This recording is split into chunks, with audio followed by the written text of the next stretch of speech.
Ya, Assalamualaikum warahmatullahi wabarakatuh.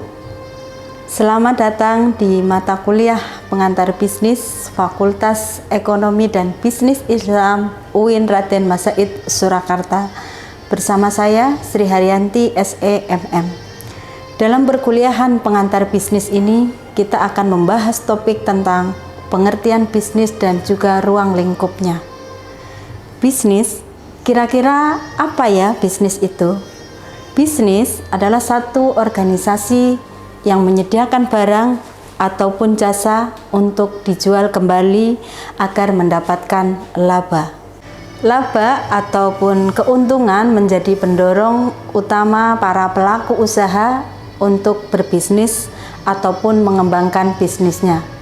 Sedangkan manfaat bisnis itu sendiri adalah memproduksi produk, baik itu berupa jasa maupun juga untuk menciptakan lapangan pekerjaan. Kemudian dalam bisnis ada yang namanya lingkungan bisnis. Nah, lingkungan bisnis ini memegang peran penting dalam keselarasan lingkungan dan bisnis itu sendiri. Nah, ada dua faktor yang mempengaruhi lingkungan bisnis, yaitu faktor internal dan juga faktor eksternal. Nah, faktor internal ini berpengaruh besar bagi berputarnya bisnis tersebut dan juga untuk timbal balik yang harus didapatkan dalam bisnis terhadap lingkungan tersebut. Nah, faktor internal ini biasanya meliputi citra bisnis, kemudian sistem kepegawaian, relasi bisnis, strategi pemasaran yang digunakan, serta kualitas dan tujuan bisnis yang dijalankan. Sedangkan untuk faktor eksternal bisnis terdiri dari hal-hal di luar organisasi, tetapi sangat berpengaruh terhadap lingkungan bisnis. Nah, lingkungan eksternal bisnis ini yang menentukan apakah bisnis ini berhasil ataupun gagal. Nah, faktor eksternal ini biasanya meliputi para pemasok bahan baku, kemudian para pelanggan, dan juga relasi yang diajak untuk bekerja sama, serta para pesaing yang ada di dalam bisnis tersebut. Dalam buku Manajemen Strategis dan Kebijakan Bisnis karya Thomas L. Whelan, dia memberi ataupun membagi hierarki lingkungan eksternal menjadi 3 tingkatan. Yang pertama, lingkungan fisik alami atau natural physical environment, terdiri dari sumber daya, kemudian ada fisik dan iklim. Kemudian di luar ini, lingkungan ini juga mempengaruhi 2 lingkungan lainnya. Mengapa? Karena setiap perubahan dalam lingkungan alam dapat memiliki implikasi ataupun perubahan dalam penentuan kebijakan politik, kebijakan ekonomi, dan juga kebijakan sosial dan budaya. Kemudian yang kedua adalah lingkungan sosial ataupun social environment. Lingkungan sosial ini meliputi faktor politik, ekonomi, sosial, dan juga teknologi. Dan yang ketiga ada lingkungan tugas, mencakup interaksi antara perusahaan dan juga para pemangku kepentingan yang terdiri dari pemerintahan, kemudian juga ada pelanggan, kemudian ada asosiasi perdagangan, serta serikat-serikat pekerja, kreditor, dan juga masyarakat luas. Nah, lingkungan eksternal bisnis ini biasanya meliputi lingkungan domestik, di mana di lingkungan ini perusahaan beroperasi dan juga memperoleh pendapatannya. Secara umum, organisasi berupaya untuk sedekat mungkin dengan para pelanggannya, kemudian membangun hubungan yang erat antara pemasok dan juga perusahaan, dan membedakan diri dengan para pesaing-pesaing yang ada. Lingkungan bisnis global. Lingkungan bisnis global ini merupakan kekuatan-kekuatan internasional yang sangat mempengaruhi suatu bisnis. Nah, lingkungan bisnis ini meliputi 1, kesepakatan perdagangan internasional. Yang kedua adalah kondisi ekonomi dunia, stabilitas politik global, serta nilai mata uang asing dan lain sebagainya. Nah, kondisi ekonomi dunia saat ini sekarang setelah pandemi COVID-19 mengalami inflasi yang begitu tinggi, bahkan beberapa media menyebutkan bahwa kondisi ekonomi saat ini mengalami penurunan ataupun kemerosotan. Kemudian ada lingkungan teknologi. Teknologi ini mencakup segala hal yang terkait dengan usaha-usaha untuk menciptakan nilai tambah bagi pemilik bisnis, pemegang saham dan juga konsumen.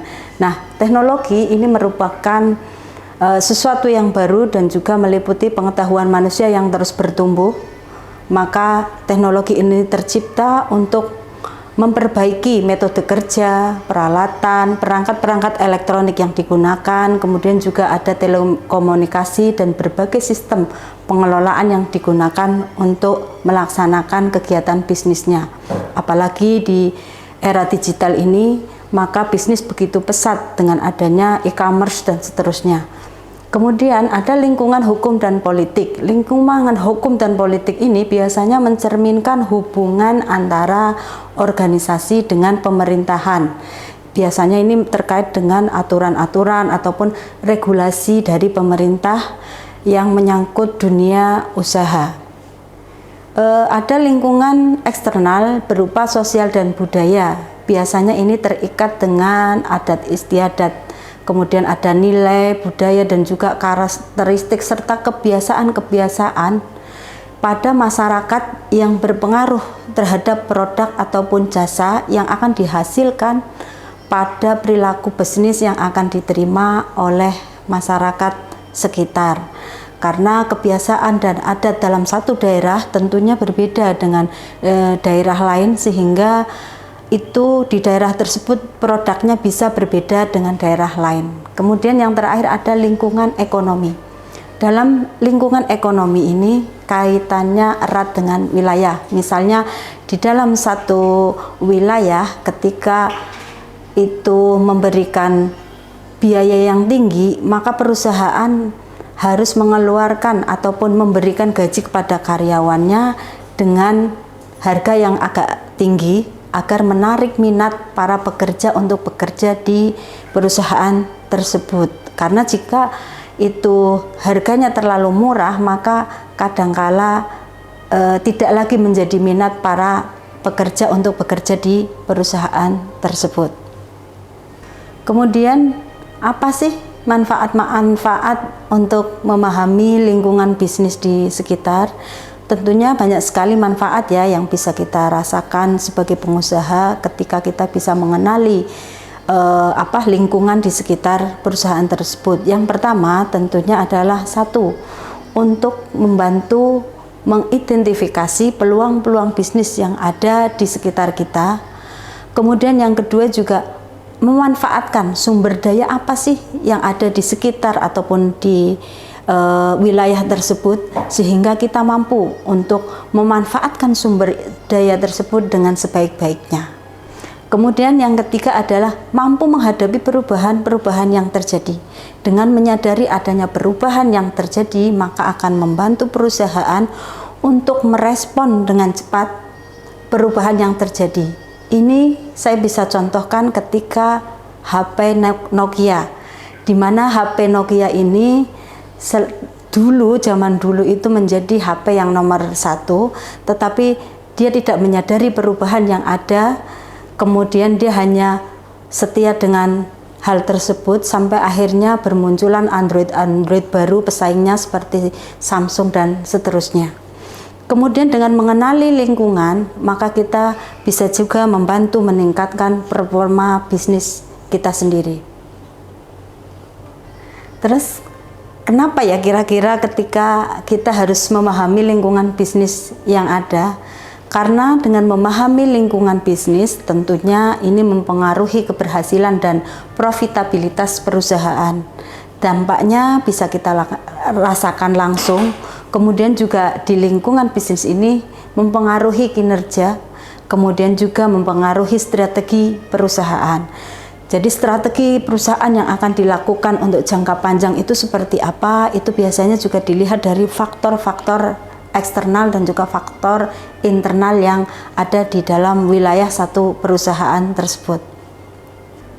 Jadi dalam kebanyakan kasus perusahaan memiliki kendali atas lingkungan internal dan juga lingkungan eksternal, maka perusahaan biasanya mampu beradaptasi pada perubahan di lingkungan eksternal. Karena apa? Di lingkungan eksternal ini mengalami sesuatu yang tidak pasti. Perubahan itu terjadi terus-menerus sampai perubahan yang tidak berubah adalah perubahan itu sendiri. Apalagi di era digital seperti ini, perubahan itu hampir tiap hari terjadi. Jadi hari ini real time, bisa dilihat kita saat ini, kemudian besok sudah berganti dengan perubahan yang lainnya. Nah, untuk itu seorang pengusaha harus memahami lingkungan eksternal yang dinamis.